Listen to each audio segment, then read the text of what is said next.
This is the graphical user interface of the AnyBus Managed Layer 2 PoE switch. As you can see, I'm connected to the switch over one of the two SFP ports. SFP stands for Small Form Factor Pluggable. These ports can be used for optical fiber connections to bridge long distances or provide galvanic isolation.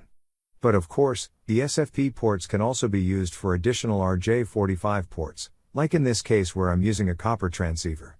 Already connected to this switch, I have two AnyBus wireless access points and one AnyBus wireless bolt, connected to switch ports 1, 2, and 3.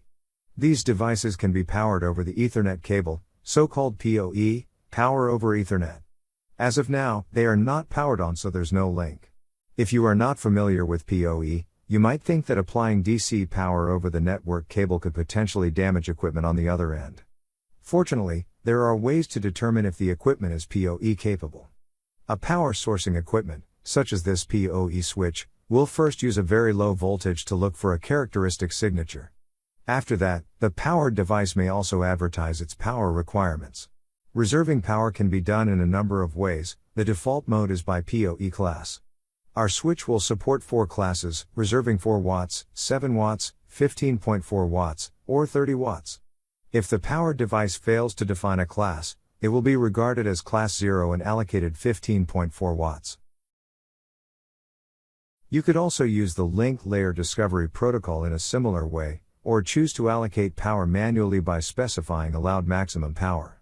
The total PoE power budget is of course depending on the power supply you are using, with a maximum of 120 watts.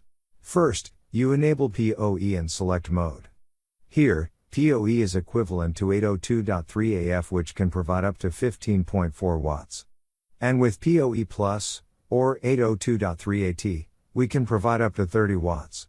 You can also define port priority. This is referring to how ports are shut down when there is not enough power. In case more than one port has the same priority level, the port with the highest port number will be shut down first. Now that we have enabled PoE for the ports we want to use, we can go to the monitoring page. Here we can see that the AnyBus wireless bolt connected on switch port 3 is drawing significantly less power compared to a full-fledged access point. And on the port state overview page, we can now see that switch ports 1, 2, and 3 are up and running.